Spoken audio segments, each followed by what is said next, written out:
Hello everyone, welcome to Grules News. In this video, we will be discussing some important events that occurred during this year. This video will be helpful for the government servants who are in service. So, by the way, I am John Luis. So, without any delay, we will start the session. The first news is pertaining to the I Got Karmayogi portal. So you might be aware of this I Got Karmayogi. This I Got Karmayogi portal is very much helpful for the government servants who are in service. So basically, this portal facilitates, provides so many different courses that is in online medium for the day-to-day governmental activities. So what is the main issue is that recently several departments or institutions are asking the government servants to get prior permissions to peruse these courses. So DOPT has released an office memorandum stating that the prior permission is no more required hereafter to pursue these courses from I Got Karmayogi portal. And the next news is very important news that recently the Ministry of Finance has issued a compendium of instructions for creation, revival, continuations that are conversion or transfer or upgradations, downgradations, and for abolition of posts in autonomous bodies under the central government. So as per this compendium of instructions, it has given a detailed office modus of operandi to perform the task or operations pertaining to each post. That is, whether you want to create the post or you want to abolish the post or you want to transfer the post. That is either upgradation, downgradation, like several parameters were explained in this office memorandum. So in this video, I will explain very few important topics, so that will be helpful for your day-to-day activities. So the first thing is creations of post. So for creations of post, as per this instruction, they have given a separate annexure, that is annexure 1, so which has certain parameters which need to be filled by the concerned institutions or department to request for creations of post, and this request has to be approved for the post up to the level of pay level 14 and above. For creations of post, it should be approved by the cabinet, and for the post carrying the pay level below 14, so the approving authority is a department of expenditure. So if you want to create a new post, it should be sent only through the annexure 1 module. Be very clear in that. And the next topic is regarding the abolitions and revival of post. So as per this office memorandum, it states that if a post is lying vacant for more than 5 years from the date of creations, so this post is automatically gets abolished. So if you feel that this post is required to be filled in the upcoming years, that is more than after the 5 years of creation, so you have to send a proposal in annexure 2 format. So this annexure 2 format is also enclosed in this office memorandum. You have to fill the annexure 2 to request for a post revival which was abolished earlier. So as per this office memorandum, so this table will give you a gist of these proposals for revival of post. So for example, for statutory post, what are the statutory posts? So statutory posts are those posts that is mentioned in the statute, so those are called the statutory posts. So statutory post abolition criteria is not applicable, so in this case the revival is no more required. For example, if a post is vacant for less than 5 years, then it means that the post is still in live position. In this case also, revival is not required. For example, if a post is vacant for more than 5 years, then it means it is automatically abolished. If you feel that this post is to be filled in the upcoming days, so then you have to send a proposal in annexure 2 to the Department of Expenditure. So all the abolished posts which needs to be revived, so it should be approved by the Department of Expenditures.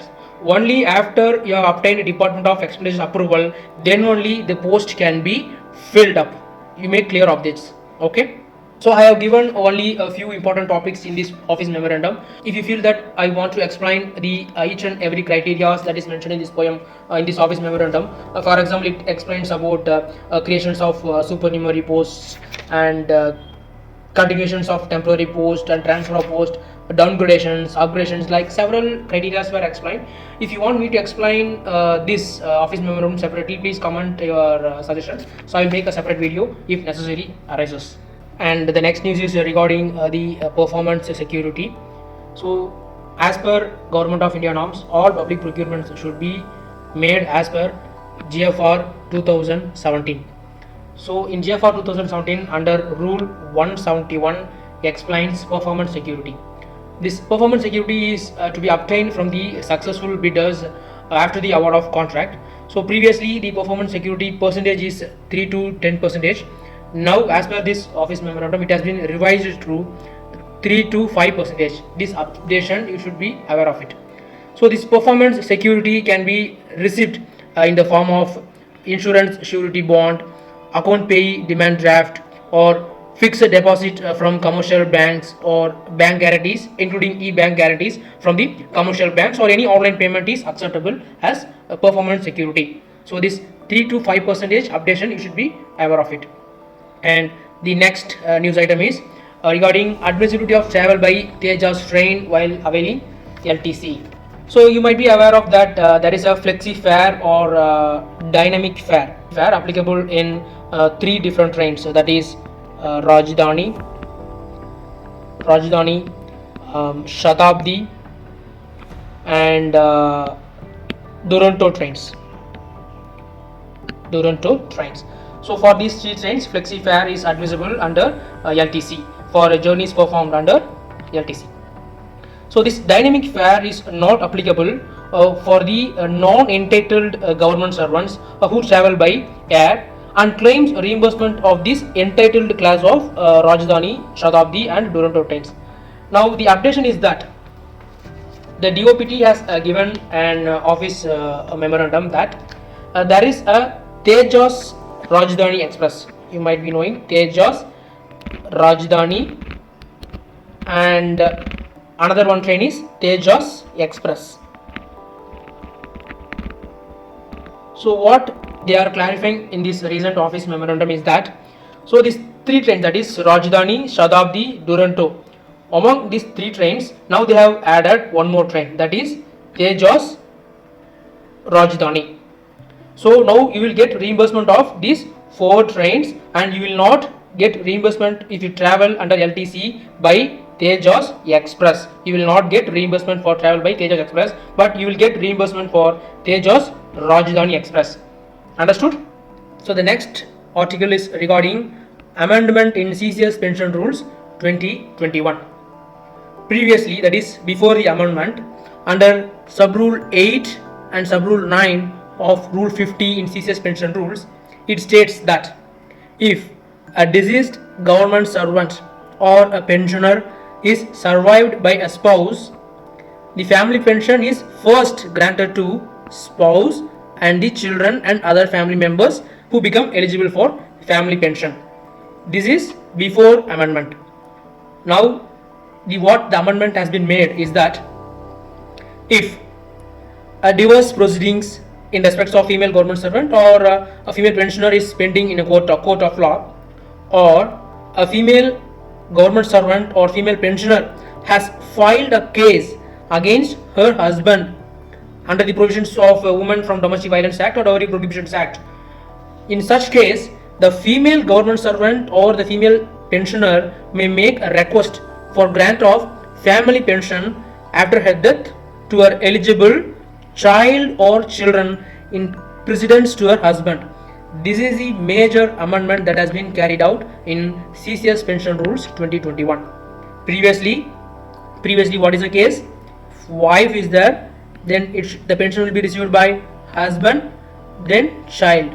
Now the amendment is that is the wife has a choice to give the pension to child, that is before his husband.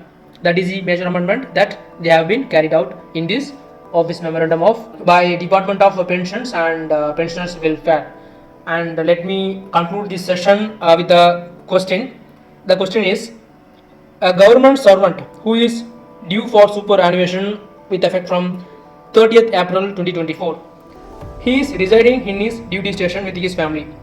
He is planning to visit his hometown with his family during January 2024 against hometown LTC for the block year 24-25. The question is whether he is eligible for family hometown LTC for the block year 24-25. So those who know the answers can comment your answers in comment box.